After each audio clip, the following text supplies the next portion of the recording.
네, 여러분, 시즌 3 파트 2 들어가도록 할게요. 예수 그리스도의 그 부활의 증거에 관한 것을 이번 주에 다시 계속해서 공부해 보도록 하겠어요.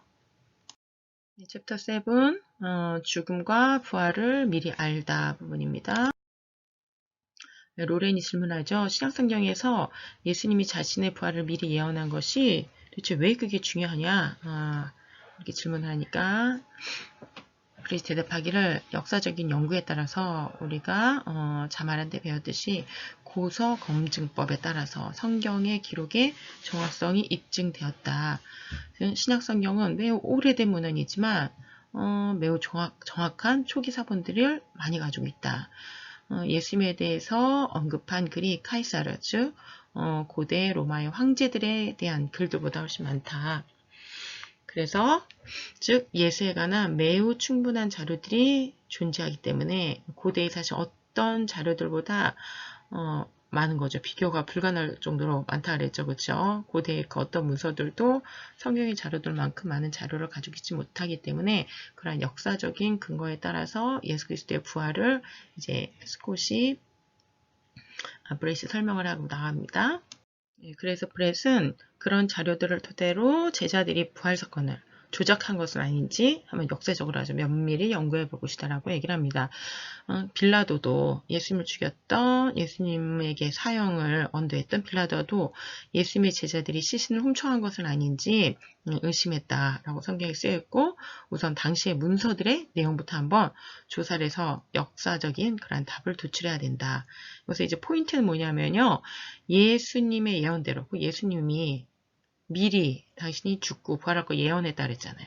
예수님이 예언대로 자신이 부활한 것이 맞다면 약속된 메시아임이 증명된 것이고 하지만 예언대로 부활한 것이 아니면 예수님이 희대의 사기꾼으로 증명될 것이라는 거죠. 매우 간단한 논리를 가지고 지금 브레이시 접근을 해보겠다. 문서들이 도대체 이것을 무엇하고 말하고 있고 무엇하고 규명하고 있는지에 대해서 브레이시 이제 예수님이 예언이 결국 3일 만에 드러날 예언이잖아요. 죽었다 살아났는데 3일 걸린다 그랬으니까. 이게 뭐라고 기록되어 있는지 한번 찾아보고 예스인지 노인지 내가 한번 찾아보겠다. 이렇게 얘기를 합니다.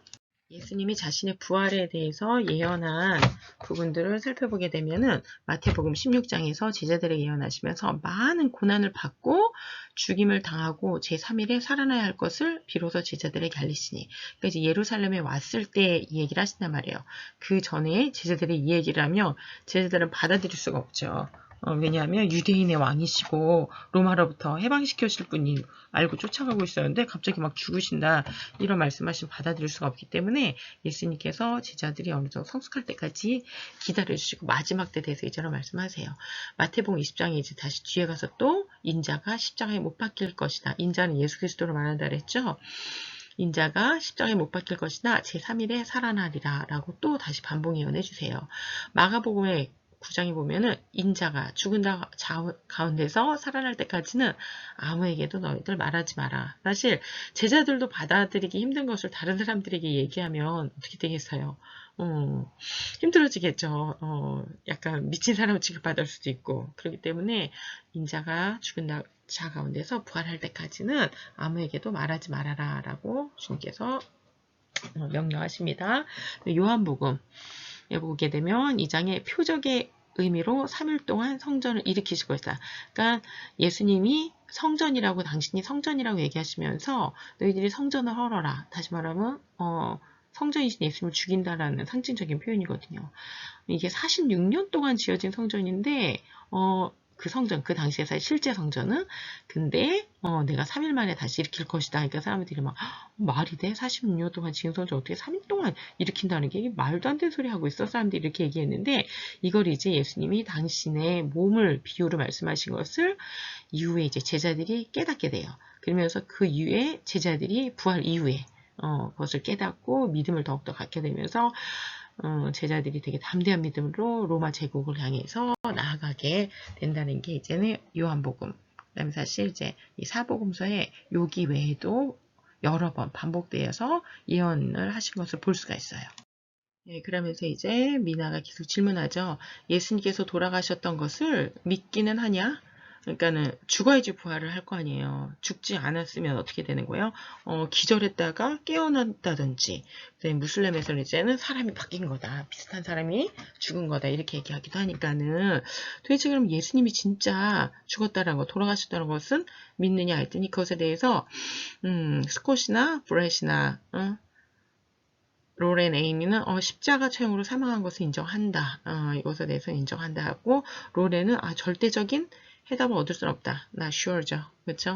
확실히 모르겠다. 이제 지금 이렇게 대답을 합니다. 네, 그럼 사망한 것이 예수 그리스도에서 사망한 것이 확실하다면 왜 예수님의 무덤이 비어 있느냐라는 거죠. 사실 우리는 이 질문이 되게 생소한데 저쪽 사막기회에서는 되게 중요한 질문이에요.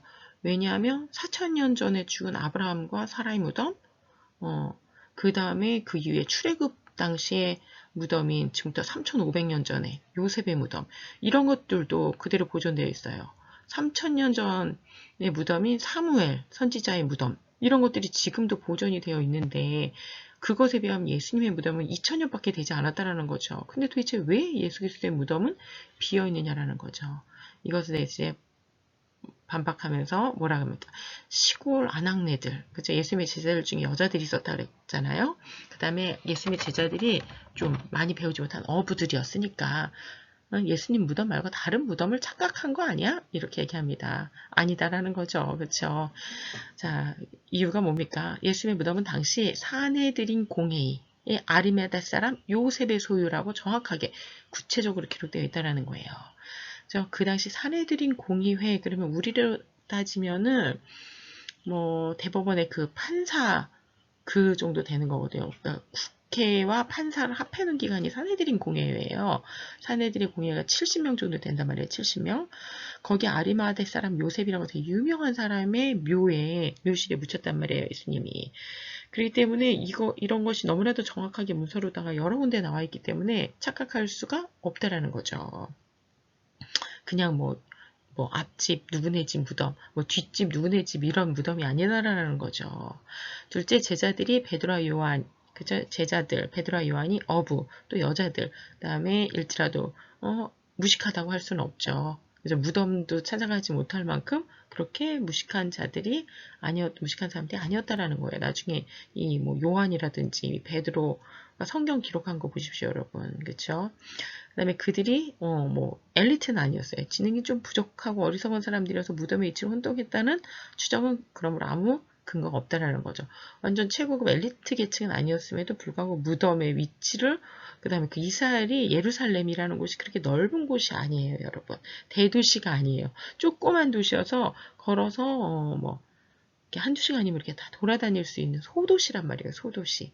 그렇기 때문에 소위 말해가지고 그곳에서 아르바데 사람 요셉에 소유되어 있는 그런 무덤을 못 찾는다라는 것은 사실 너무 어불성설이라는 거죠.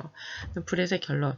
이런 식으로 추측이 아니라 얼토당토하는 추측이 아니라 역사적인 관점에서 부활이 실제로 일어난 일인지 아닌지 이것을 정확하고 면밀하게 연구해 봐야 된다라고 이제 브렛이 결론을 내리죠. 브렛이 초자연주의에 대한 편견을 버리고 조사를 해야 된다. 그러니까 이런 일은 절대로 일어나지 않아. 뭐 이렇게 생각하고 조사해서는 안 된다라는 거죠. 인생 살다 보면 절대로 일어나지 않을 것 같은 일이 일어납니다. 제가 이번 주에 이틀 전, 3일 전에 갑자기 차가 급발진을 했어요. 그것도 주행 중 급발진을 했는데 뭐 정비하는 곳에 가니까 그럴 일이 없다. 그런 일이 일어난 적이 없다. 무조건 다 이제 그렇게 얘기를 하더라고요. 근데 어쨌든 내 차는 분명히 급발진이 일어나고 몇 초 동안 막 달렸는데 다행히 사고 없이 차가 서서 브레이크가 나중에 들어가지고 차가 섰는데 그걸 이제 다 초기화 시켜버려서 이제 정비소가 와가지고 다 초기화 시켰는데 지금도 아직도 무서워요. 차 타려고 그러면. 이런 일이 일어나요. 살다 보면. 그쵸? 절대로 일어나지 않는다 그러는데 일어났다라는 거죠. 이런 일들이 상당히 많이 일어나요. 어쨌든 이런 인생을 실제로 살아가다 보면 단 한 번밖에 평생 살면서 일어날 것 같지 않은 일들이 일어나거든요. 그렇기 때문에 이러한 초자연주의적인 일은 절대로 일어나지 않는다. 그런 일, 오류가 인생에 살다 보면 오류, 사건 얼마나 많습니까? 그렇죠? 특히 예수의 역사성에 관해서 아주 더 철저히 조사하는 그런 자세를 가져야 된다 하면서 예를 들어서 진화론의 이제 시조라고 할 수 있는 다윈의 종의 기원, 그 다음에 도킨슨의 만들어진 시인을 한번 봐라. 사실 대진화론의 기반이 된 책들이죠. 대진화, 아무것도 없는 무에서 유가 만들어진다. 이런 내용이잖아요. 엑스니일로 니엘피트라 그랬죠. 아무것도 없는 데서는 아무것도 나오지 않는다는 절대 명제예요. 수학과 과학의 절대 명제가 깨지지 않는 한 결국 진화론이 대진화론, 그죠? 소진화론 말고 조금씩 진화 발전하는 거, 환경에 적응하는 거 이런 거 말고요. 그렇죠? 이러한 대진화론을 과학으로 받아들일 수 없다라는 거죠. 그다음에 생체 분자 모터 시스템의 환원 불가능한 복잡성, 너무 복잡하다라는 거죠. 인간 유전자 하나만 봐도 너무 복잡하다는 거예요. 그죠? 이런 것들. 그 다음에 또 화석들도 보게 되면 어때요? 캄브리아기아 대폭발이 일어났다 그랬잖아요. 그러니까 소위 이제 진화론에서는 아주 오랜 시간 동안 생명이 아주 무기물에서부터 유기물이 만들어지고 이제 생명이 아주 단세포부터 다세포로 막 점점 아주 오랜 세월 동안 생명들이 만들어졌다는데 화석들은 캄브리아기의 생명이 완전히 대폭발이 일어나고 오히려 시간이 지나면 지날수록 지금 멸종돼 가고 있는 그러한 유전자 지도를 보여주고 있다는 거죠. 그러한 화석 지도를 보여주고 있다는 거죠. 그러니까 이런 것들이 우리가 생각하고 있던 여지껏 알고 있던 거하고 상당히 다르다라는 거. 그러니까 이런 편견을 가지고 보면 안 된다라는 거. 그래서 이제 이러한 복잡하고 아주 미세한 생명체의 우주에 너무나도 복잡한 미세한 조정들은 확실한 어떤 지적 설계자, 그쵸? 뭔가 조금만 틀어줘도 완전히 일어날 수 없는 일들이 계속해서 이 우주에 일어나고 있다는 거죠. 일어나 왔다라는 거죠. 그렇기 때문에 이러한 지적 설계자가 없이는 불가능해 보인다. 우연히 이렇게 인간이 만들어지고 우연히 이렇게 우주가 만들어질 확률은 수학적으로 몇 퍼센트라 했어요? 0%라 했잖아요. 그렇죠? 하지만 우리는 이런 거를 너무나도 맹신하고 과학이라는 이론을 받아들이는데 이러한 편견을 버려야 된다. 그래야지 역사를 제대로, 그렇죠? 인류의 역사뿐만 아니고 이러한 고대사, 예수 그리스도의 역사도 제대로 볼 수 있기 때문에 편견을 버리고 면밀히 철저히 조사해야 된다는 게 이제는 의학도인 되게 이성적인 브렛이 내린 결론이죠. 브렛은 예수 그리스도의 부활을 믿지 않아요. 하지만 그럼에도 불구하고 이러한 자세는 너무나도 그쵸? 중요한 자세죠. 기독교인, 비기독교인을 떠나가지고 학문을 하는 데 있어서 철학을 하는 데 있어서 그렇죠? 너무나도 중요한 꼭 필요한 자세라는 거 기억해야 되겠어요. 네, 그러면서 이제 미나가 보충을 하죠. 역사적인 사건이나 이제 사회 내에서 일어난 사회적인 사건들을 조사할 때는 어떤 일이 그렇죠? 발생했을 때 목격자가 있거나 정확한 기록, 그죠? 뭐 영상 기록이든 녹음 기록이든 아니면 책으로 쓴 기록이든 문서 기록이든지 간에 기록이 있다며 정황적인 증거로 그 사건의 진위 여부를 확인할 수가 있다는 거죠. 마치 사건의 목격과 수사 기록처럼, 그죠? 우리 이거 262페이지 시즌2에서 법사학적인 증거에 관해서 배웠던 거 기억나시죠? 내가 밥을 먹었다. 밥을 먹는 걸 누가 봤다. 함께 밥을 먹은 사람들이 나를 봤다. 그다음 내 호주머니에 밥 먹은 영수증 아니면 카드 내역서가 들어있다. 그렇죠? 그 다음에 내 옷을 보니까 밥 먹으면서 흘렸던 국물 자국이 있다. 뭐 이런 것들이잖아요. 그렇죠? 그런 것들 정황 증거로서 사건이 어떻게 전개되었는지 어떤 일이 있었는지 진위를 확인할 수 있다는 거죠. 이거를 법사학적인 증거라고 했어요. 이제 그걸 미나가 다시 한번 상기시켜 줍니다. 네, 그러면서 이제 8장으로 넘어갑니다. 그러면 부활이 거짓말일 가능성은 없느냐? 이걸 한번 따져보자라는 거죠. 법사학적으로. 네, 먼저 학자들의 증언으로 시작합니다. 토마스 아놀드라는 로마사라는 유명한 책의 저자입니다. 예수 부활의 사건을 역사가로서 아주 철저하게 조사를 합니다. 그러면서 인류의 역사상 예수의 부활만큼 모든 종류의 증거들을 통해서 완벽한 증거를 통해 증명된 사건은 사실 없다라는 거예요. 하다못해 그 유명한 카이사르 시저, 그죠? 이러한 황제들의 죽음에 관한 이야기, 황제들이 뭐 전쟁 역사 기록 이런 것들 많잖아요. 하지만 그 어떤 사건도 예수님의 부활만큼 그러한 많은 증거들을 가지고 증명된 사건은 없다라는 거죠. 가장 만족할 만한 증거를 주는 사건이 바로 예수 그리스도의 죽음과 부활의 사건이다라고 이 로마의 역사를 쓴 토마스 아놀드가 그렇게 이제는 증언하고 있습니다. 그 다음에 또 유명한 학자인 존 로크는 기독교의 합리성에 관한 두 번째 증명이라는 책에서 예수가 메시아라는 결정적인 증거가 무엇인가, 합리적인 증거가 무엇인가 하면서 예수는 아주 여러 가지 표적들, 병을 고치고 뭐 오병이어의 기적, 그죠? 5개의 떡과 2마리의 물고기로 뭐 1000명을 먹이고 막 5000명을 먹이고 막 이러한 것들이 기록되어 있다라는 거죠. 그 다음에 죽은 자를 살리고 막 무리를 걸어가고 이런 여러 가지 표적들이 성경과 그 다음에 기타 다른 책들에까지 기록이 되어져 있다라는 거예요. 그런데 그 표적들 중에서 가장 중요한 것은 예수 그리스도의 부활에 관한 거다. 그러니까 이게 성경에만 나와 있지 않다 그랬잖아요. 다른 심지어 예수님을 싫어하고 예수님의 제자들을 죽이려 하는 자들의 체계까지 이런 것들이 기록이 되어져 있는데 그 중에 이제 가장 그죠 그러한 표적들 소위 기적들이라고 하는 것들의 가장 큰 포인트가 뭐게 돼 있어요. 바로 부활이 되는 거죠.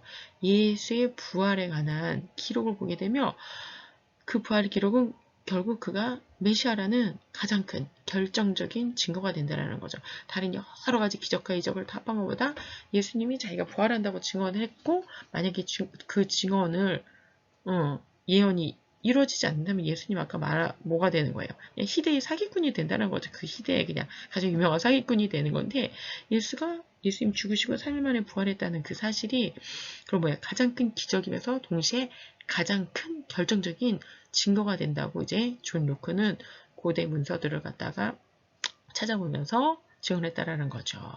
그러니까 사실 다른 학자들도 많지만 그냥 대표적으로 토마스 아놀드와 존 로크가 예수 그리스도의 부활 사건에 대해서 이렇게 증언하고 있다는 것입니다.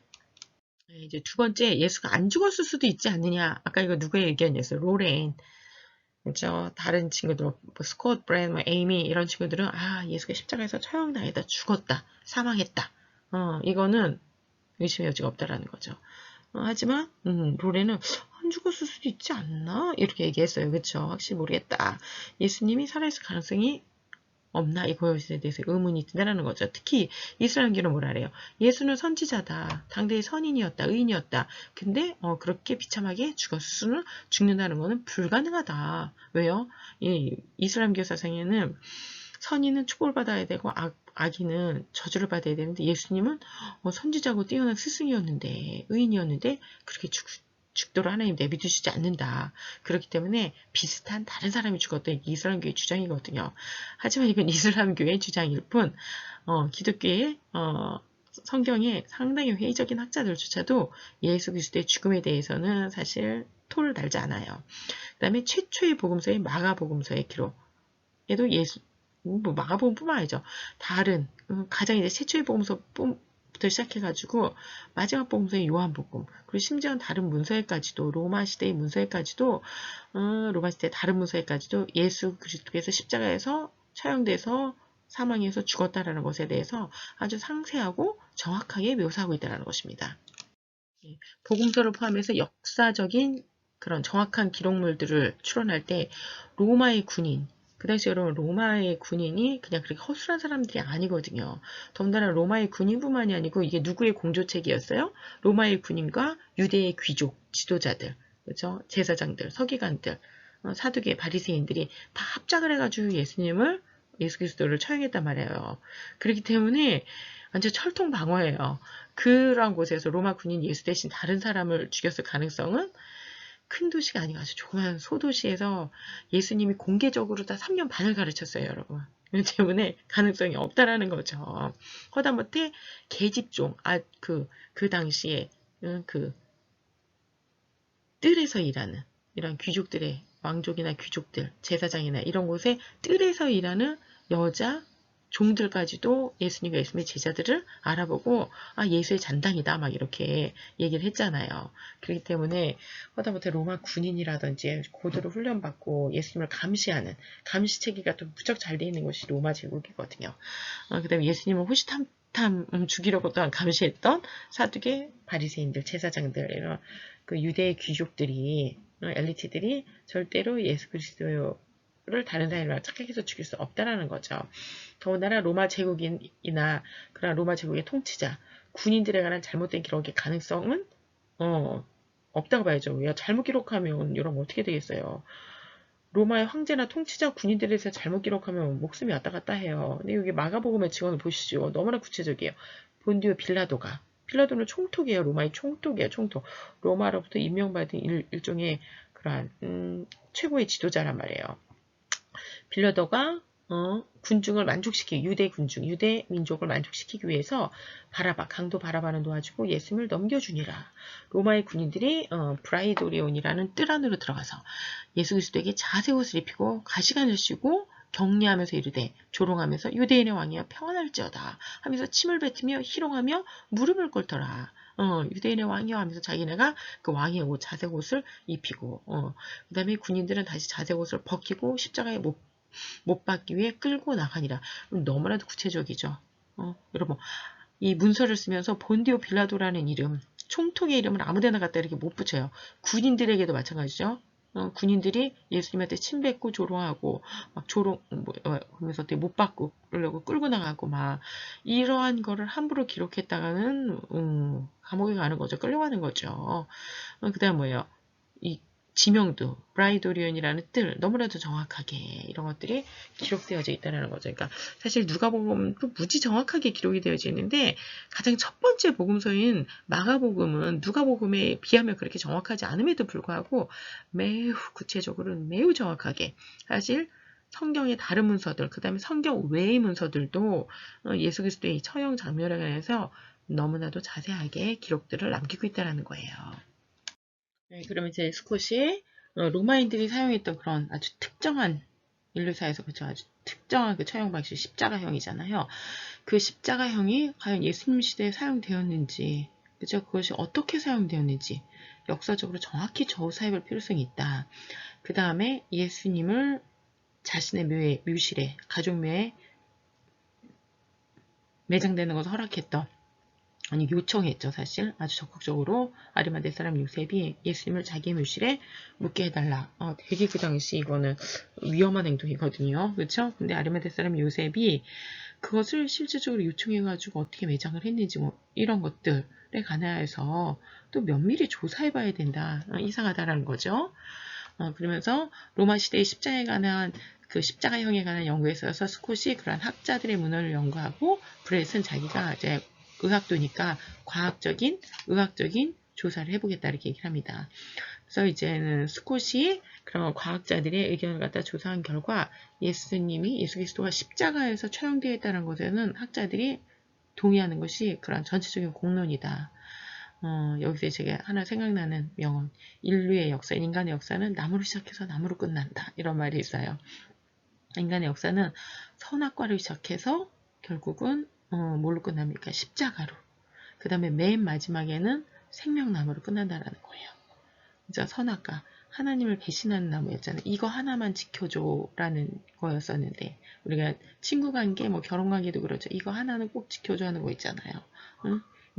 뭐 정절을 지킨다든지 지조를 지킨다든지 이런 거잖아요. 그쵸? 근데 바로 그것을 어긴 게 바로 그 사인, 그 한 가지, 그 마지막 라인, 선을 넘어간 게 이제 선악과거든요. 결국 그렇게 선악과를 머금으로써 하나님과의 그 관계를 깨버리고 신뢰를 깨버린 그런 배신의 관계가 돼버린 거죠. 한마디로 그쵸? 배신, 반역이 된 거죠. 결국은 그런데 결국 순종해. 그쵸? 생명나무이신 예수님이 십자가에 달리심으로써 그럼 어떻게 됩니까? 독을 품는 독수독과 독나무는 독 열매를 맺는 독수독과라 그래요. 근데 결국은 예수님께서 생수생가잖아요. 생명나무가 되고 생명의 그런 열매를 맺으시는 생명의 근원이 되신 주님이 어떻게 하신다라는 거예요. 형수형과를 지시는 거죠. 이제 형벌의 나무가 돼서 그런 형벌의 그것을 열매를 다 먹으셨다라는 거예요. 스스로 죽음을 선택하셨다라는 거죠. 인류의 역사는 선악과로 시작해서 결국 십자가 나무를 통해서 결국 맨 마지막은 뭐예요? 영원한 생명. 그러한 것을 인정하고 그 언약 관계로 다시 돌아가게 되면 다시 관계가 회복되는 그걸 향해서 나아가야 되겠죠. 계속해서 반역 안에 머무르기를 주님 원하지 않으시니까, 주 예수님 원하지 않으시니까, 제가 약간 옆으로 빠져나갔네요. 자, 어쨌든 또 유명한 역사가인 유세비우스는 뭐라고 얘기합니까? 십자가형 그 죽기 전에 코스가 있어요. 십자가 전에는 먼저 뭐 하냐면, 그 사람이 피를 많이 흘릴 수 있도록 몸을 채찍으로 때려요. 근데 그 채찍은 우리가 생각하는 뭐 가죽 채찍, 뭐 노끈 채찍 이런 채찍이 아니고 고대 로마의 채찍은 한 40개 정도의 가닥 그 가죽 끈에다가 끝에 쇠붙이 그런 쇠 갈고리가 걸려 있어요. 그래서 한 번 맞을 때마다 당연히 쇠 갈고리가 어떻게 사람 몸을 걸려서 잡아서 살점을 뼈를 뜯어내는 거예요. 그러니까 생각하면 너무 끔찍하죠. 그러니까 십자가에 달리기 전에 보통 40대 정도를 그렇게 맞고 나면 뭐라고 자세히 기록되어 있냐면 근육, 심줄, 내장까지 결국 노출이 되어서 십자가형을 언도받은 사람은 십자가에 달리기도 전에 이미 사망하는 경우 대부분의 사람들이 많이 사망을 했고 사망한 시체를 매다는 그런 형태. 그러니까 피를 흘려서 거의 죽기 직전, 피를 너무 많이 말려서 죽기 직전 아니면 심지어 사망한 형태로 매달아서 완전히 사람을 피를 다 쏟아서 죽게 만드는 그러니까 그야말로 세상에서 가장 끔찍한 형태의 그렇죠. 사실은 진짜 죽는 시간도 무지 오래 걸려요. 어떤 사람은 아주 그냥 건강하고 건장한 남자들은 일주일 넘게도 그 상태로 매달려 있었다 그러니까 얼마나 끔찍해요.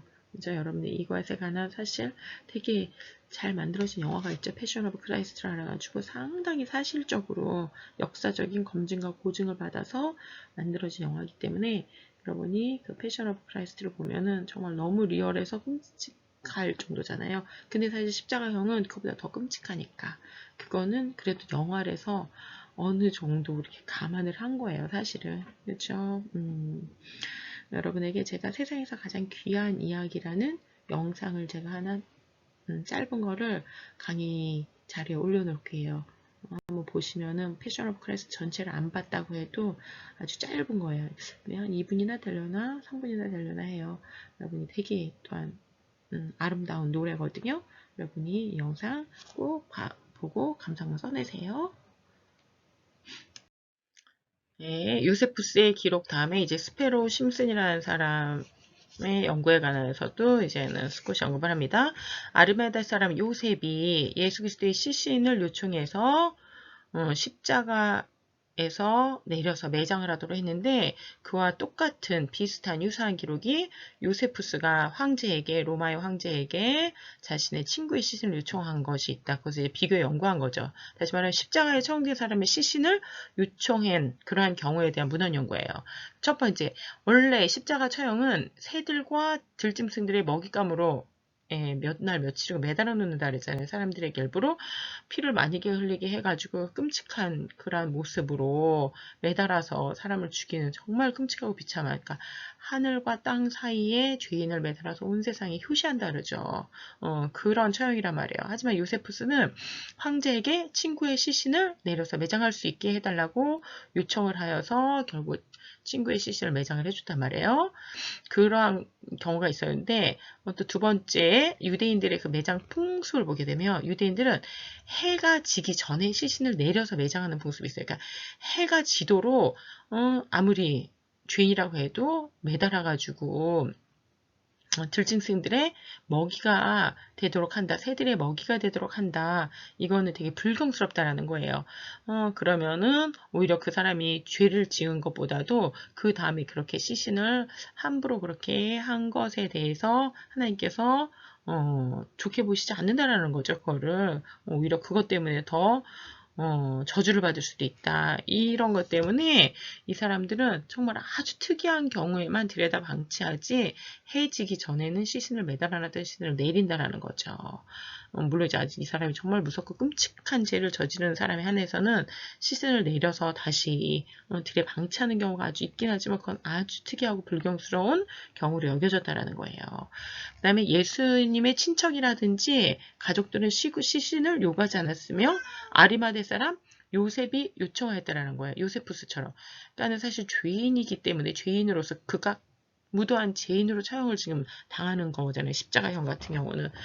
그렇기 때문에 감히 친척이나 가족들이 와서 시신을 요구하지 못하는 경우가 많겠죠. 괜히 그랬다가 자신도 그런 것에 가담한. 그러니까 예수 그리스도께서 왕이라고 이 세상을 통치하는 왕이라고 했기 때문에 이거는 황제에 대한 반역이다. 이러지 반역죄로 처형되는데 우리나라도 그렇지만 고대 사회에서 반역죄로 처형되는 사람의 편을 들거나 함께 했다고 누가 증언하게 되면 어떻게 됩니까? 함께 교수형을 당하잖아요.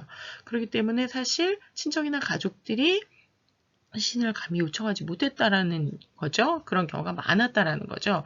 근데 여기 요세푸스라는 사람이 황제에게 그 십자가 처형을 당한 죄인의 시신을 요청했던 것처럼 아르마데 사람 요셉, 여기 이 사람 사내들인 공회라 그랬어요.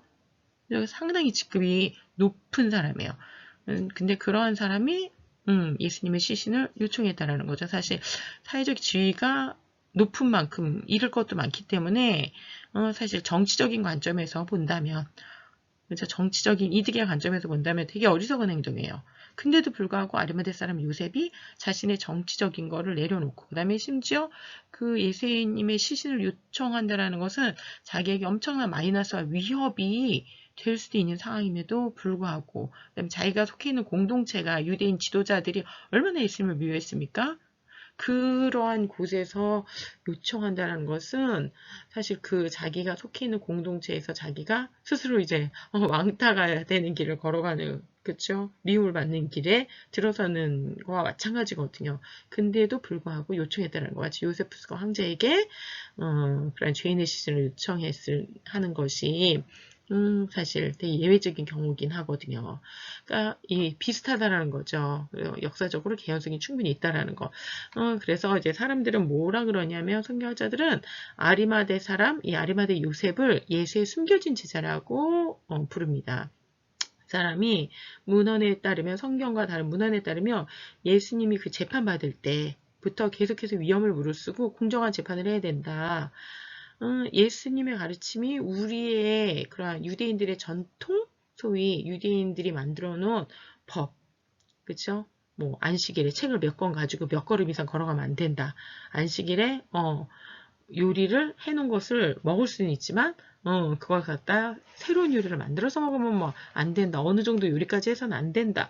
뭐 이런 것들. 그 다음에 양이 구덩이에 빠졌을 경우 이 양을 갖다가 구해줘서는 안 된다. 뭐 이런 법들 유대인들이 만드는 법이거든요. 이 법에는 우리가 만든 법에는 좀 저촉이 된다. 위반 사항이 있지만 하지만 사형에 처할 정도로 십자가 처형을 당할 정도로의 죄를 짓진 않았다. 우리하고 좀 다르다고 해가지고 그것을 갖다 이렇게 마녀사냥해서는 안 된다라는 것을 거듭거듭 얘기를 하면서 유대인들의 재판이 언제부터 이렇게 비공정했느냐, 이렇게 증인들도 없이 이런 식으로다가 작당을 해가지고 사람을 사형에 넘길 수는 없다. 이렇게 아리마대 요셉이 계속 변호를 하고 나중에 결국은 70대 1이었으니까요. 그쵸? 69대 1이었기 때문에 그 다음에 뭐 사내들인 공예 말고도 그 다음에 사두개인들 제사장들까지 하면 사실 수백 명이에요.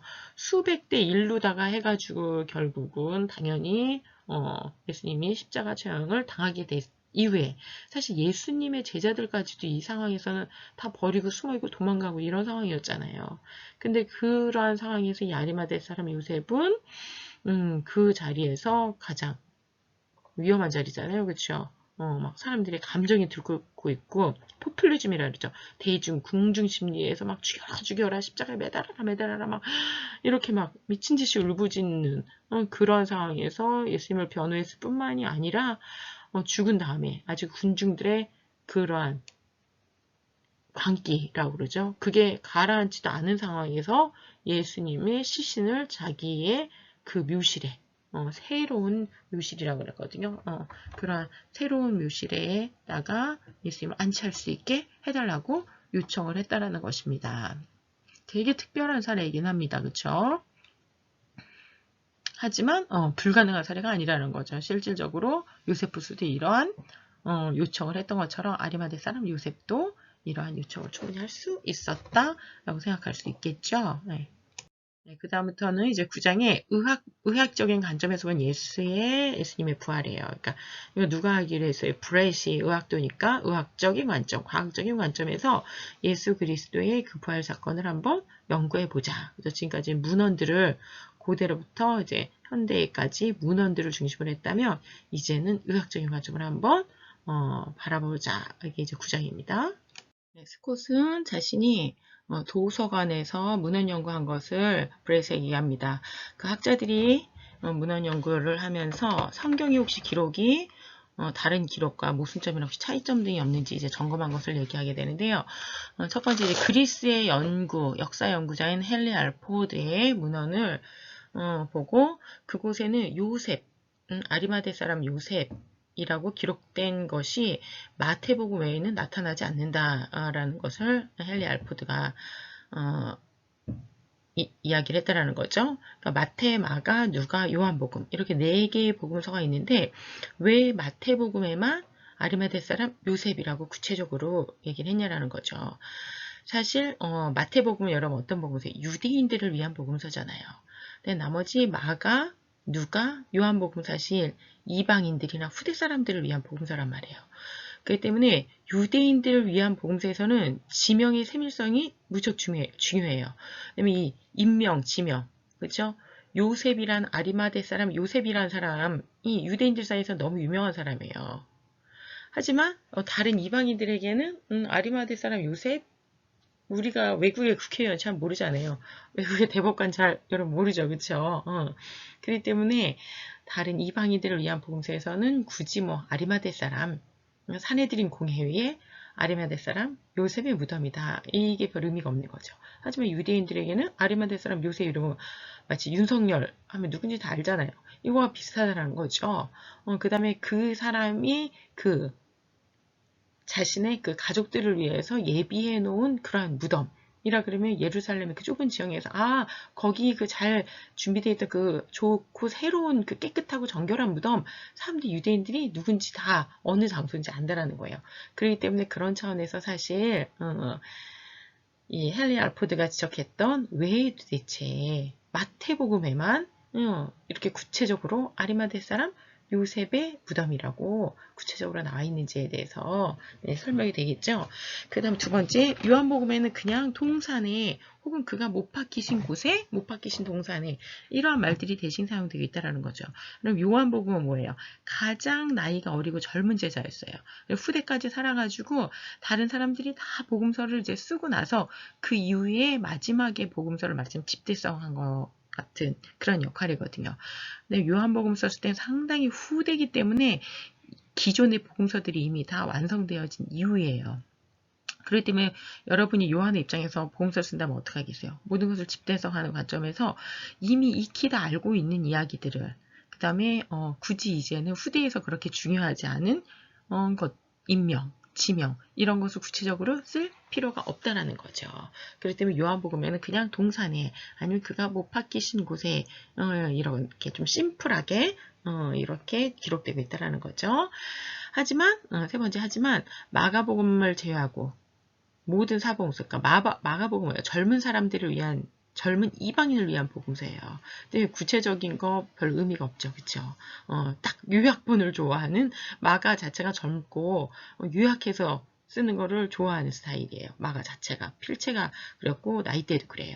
그리고 이방인이었고 이 사람이. 그렇기 때문에 이 마가복음에서는 모든 것을 축약해서 쓰는 걸 좋아해요. 아주 그냥 심플하게 쓰는 걸 좋아한단 말이에요. 근데 마가복음을 제외하고 모든 복음서가 무덤이 새 것이었다. 이것을 강조하는데 마가복음은 그것마저도 강조를 안 해줘요. 그러니까 무덤이 새 것, 정결한 것이었다라고 되게 중요하거든요. 그러니까 예수님이 죄인들과 함께 극악무도한 강도들과 함께 십자가라는 인류 역사상 가장 끔찍한 처형 방식이라고 알려진 그러한 십자가 처형을 당했지만은 죽고 나서는 그러한 악인들, 강도들이 이렇게 한꺼번에 이렇게 매장이 되는 그런 무덤들이 있단 말이에요. 왜 유대인들은 시신을 오랫동안 매달아 놓지 않는다 그랬잖아요. 그것도 불경스럽고 저지스럽게 여기기 때문에 아무리 죄인이라 할지라도 죽고 나면 시신을 해지기 전에 수습해가지고 매장을 해주는데, 그때 이제 어떻게 해요? 그냥 악인들, 강도들 이런 사람들은 그냥 그래 어쩔 수 없이 해줘야 되니까 하는 차원에서 그냥 막 매장을 하는 형식이었지, 정결하고 깨끗하고 이런 새롭고 이러한 무덤들을 준비해가지고 죄인들을 매장하지는 않는다라는 거죠. 근데 예수님의 무덤은 새 것이었고, 그 다음에 아리마대 사람 요셉이 준비한 것이었다라는, 이제 이런 게 이제 차원이 다르기 때문에 마가복음을 뺀 마태, 그 다음에 누가 의사였다 그랬잖아요. 그 다음에 요한복음에서는 정결하고 새로운 무덤이었다, 새 무덤이었다, 악인들과 함께 그렇게 막 무덤에 그렇게 장사되진 않았다, 이것을 갖다가 강조해 주는 것을 볼 수가 있어요. 그러니까 이런 차이점들이 있지만 이게 모순점은 아니라라는 거죠. 그러자 이제 브렛이 질세라 자신이 공부한 걸 이제 스콧에게 얘기합니다. 의학적인 관점에서 그런 예수 그리스도의 죽음을 고찰했더니 미국 의사전널협회에 보니까, 전널협회에서 뭐라고, 의사전널협회에서 뭐라 했냐면, 역사적, 의학적인 증거들에 의하면 예수 그리스도는 그의 옆구리에 창으로 상처가 나기 전에 이미 사망했다. 이게 무슨 말이냐면요. 그러니까는 그 십자가 처형을 담당하는 로마 군인이 있어요. 그 사형을 담당하는 로마 군인이 십자가에 매달려 있는 예수님과 이제 죄인들을 향해서 어떻게 해요? 오른쪽 가슴을 깊이 아래서부터 이렇게 찌르는 거예요. 그럼 여러분 어떻게 되겠어요? 그 창이 뚫고 일단 폐를 찌르겠죠? 근데 폐만 찌르는 게 아니고 워낙 창이 길기 때문에 심장까지 찔러서 인간이 회생할 수 없도록, 혹시라도 명령에 의해서 지금 사형을 집행하는 거잖아요. 사형을 집행을 했는데 잘못해서 건강해가지고, 너무 처형당한 사람이 너무 건강해가지고 살아날 확률이 있기 때문에 어떻게 해요? 사실 폐만 찔려도 고대사에서는 살아나기 힘들거든요. 온몸에 그 독이 퍼질 거 아니에요. 그죠? 파상풍이 걸리기 때문에. 근데 폐뿐만이 아니라 심장까지 찔러서 인간이 회생할 수 없도록 만드는 게 사실 이 로마의 군인, 사형 집행관의 무지 중요한 책무 중에 하나였어요. 절대로 소생할 수 없도록 완전히 죽음을 확인하는 방법이 옆구리를 찔러서 폐와 심장을 찌름으로 말미암아서 회생할 수 없다는 거죠. 그럼에도 불구하고 그 찔린 상태로도 사람이 빨리 죽지 않는 경우가 있었다라는 거예요. 역사 기록에 보게 되면은 유대인들은 빨리 내려야 되잖아요. 그냥 다른 지역 같은 경우는 십자가 처형을 하고 사람을 며칠씩 십자가에 그대로 그냥 방치해놓고 매달아놨다 그랬잖아요. 그랬는데 유대인들에게서는 유대인들의 법에 의해서, 관례에 의해서 그렇게 해놓으면은 유대인들이 로마를 막 저주하고 폭동이 일어날 수 있기 때문에 그렇게 하지 않고 빨리 내려줘야 됐어요. 그러면 더 빨리 죽일 수 있는 방법이 뭐냐면 다리를 꺾는 거예요. 다리를 참 표현하기 힘들지만 다리를 복합골절시켜가지고 피를 쏟아내는 거죠. 그럼 어떻게 되겠어요? 이미 폐도 뚫리고 심장도 뚫린 상태에서 다리까지 복합골절로 가격에 의해서 부러지고 나면은 아래로 피가 쏟아져 내리기 때문에 아주 급속하게 사람이 죽는다라는 거죠. 근데 그 로마의 처형 방식에서 이렇게 다리를 꺾어주거나 이렇게 차라리 심장이나 폐를 찔러서 빨리 죽여주는 거는 일종의 자비로운 방법에 속한다라고 표현을 해주고 있어요. 빨리 죽여줬기 때문에 오랫동안 죽지 않고 있으면은 정말로 그 사막 기후에서 매달려가지고 어떻게 하면 물과 피가 다 쏟아질 때까지 기다리고 정말 질식해가지고 나중에 숨을 못 쉬어서 이제 죽게 되는 게 십자가 처형이거든요. 서서히 사람을 죽이는 건데 그러지 않고 차라리 빨리 죽여주는 게 일종의 십자가 처형에서는 단계가 낮은 사실 처형법인데, 그렇게 다리를 꺾어서 유대인들 이 사이에서 십자가형이 집행될 때는 그렇게 했다라는 거예요. 그래서 예수님이 양편의 강도는 다리를 꺾었어요. 왜요? 죽지 않았기 때문에, 강도들이 죽지 않았기 때문에. 하지만 예수님은 다리를 꺾지 않은 게 그 집행관이 봤을 때 이미 100% 죽었기 때문에, 죽었다고 확신이 들기 때문에 다리를 꺾지 않았다라는 거죠. 따라서 예수 그리스도가 십자가에서 사망하지 않았을 것이라는 추측은 현대의학의 지식과는 전혀 맞지 않는다라는 거죠. 그 로마의 처형법을 알고 성경의 기록이나 기타 기록들을 보게 되면 결국 의학적인 근거를 판단하자며 예수 그리스도가 예수 그리스도는 십자가에서 내려지기도 전에 이미 사망하였다라는 것을 알 수 있다는 거예요. 십자가에 내려지기 전이 아니라 이미 뭐예요? 그 옆구리에 창으로 상처가 나기 전에 사실 그 이유가 이제 다시 나와요. 사실 일종의 확인 처형법이잖아요. 그죠? 가슴을 찌른다든지 다리를 꺾는 거는. 근데 그 이전에 이미 예수님이 사망했다라는 것을 설명해 드리도록 할게요. 그것에 대해서 그러니까 예수 그리스도의 의학적인 직접적인 사망 원인에 대해서 사무엘 휴턴이라는 생체 물리학 교수가 이제는 자세히 진술해 놨어요. 로마의 군인들이 그 사형 집행관들이 창으로 예수님 옆구리를 찔렀을 때 의학적으로 이미 숨진 상태였다.